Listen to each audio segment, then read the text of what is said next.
شايفين دي بطاطس على فكرة. وبطاطس محمرة كمان، سهلة جدا وبسيطة. بطاطس عملاقة فعلا، خطيرة. سامعين صوت القرمشة؟ الصوت بجد بيجيب لآخر الشارع. حاجة كده من الآخر، طعمة ولذيذة جدا، وبجد ولادك هيحبوها قوي. يعني من أحلى الحاجات اللي بجد بستمتع بيها جدا هي الأكلة دي، لأنها بمكونات بسيطة جدا تقدري تعمليها. هتغير مفهومك تماما عن البطاطس المحمرة، وهتعمليها بالحجم العملاق التحفة ده. أنا اسمي مروة.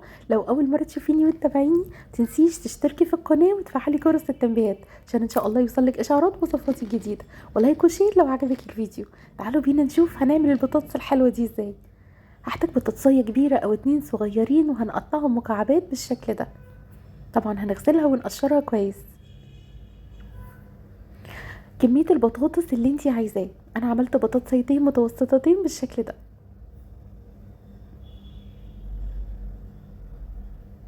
هبتدي بقى ان انا احضر مية واحطها فيها، وهبتدي ان انا اسلقها سلق. يعني بصوا، عايزينها تتهري من الاخر كده. عايزه لما احط الشوكه فيها تدوب معايا دوبان.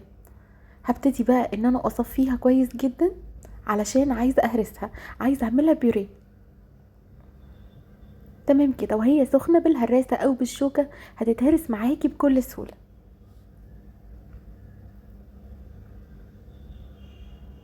شايفين؟ علشان سلقناها كويس جدا واخدت راحتها في السلق، اتعملت معانا بكل سهوله.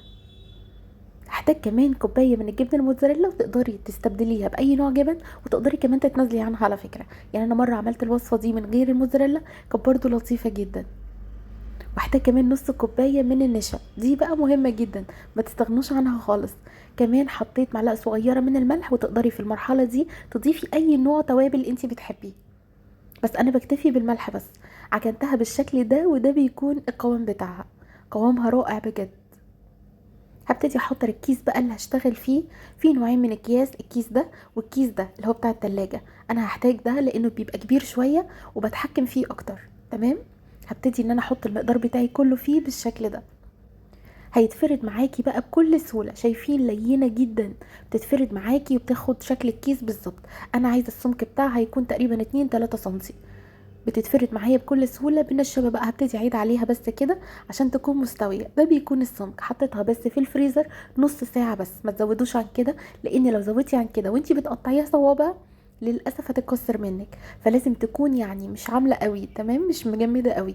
في زيت بقى يكون سخن جدا. هتبداوا ان انتوا تنزلوها بالشكل ده. جميله جدا يا جماعه، خطيره. القرمشه بقى بتهيألي انتوا سمعتوها، حاجه كده بجد من الاخر خطيره. لازم بجد تجربوها. من احلى الوصفات، حلوه جدا في سحور رمضان، وحلوه قوي كمان كسناك عادي كده خالص. يعني لما بكون زهقانه بحب اعمل لنفسي الطبق ده، ادلع نفسي بيه. دلعوا نفسكم بقى بالمايونيز والمستردة وكمان الكاتشب، وهتاكلي ألذ واطعم طبق ممكن تاكليه بمكونات بسيطه جدا. بجد هتنبهري بالطعم، حكايه. شايفين الطعامه؟ حاجة كده بجد يعني. لازم تجربوها وتحكموا بنفسكم. مفيش احلى ولا اطعم من الحاجات التحفة دي. مستنية رأيكم ان شاء الله في الكومنتات. ويا ريت تعرفوني على نفسكم وتقولوا لي من اي بلد انتوا بتتابعوني، وايه رأيكم في وصفاتي. واتمنى ان تشيروا الفيديو مع اصحابكم لو الفيديو عجبكم.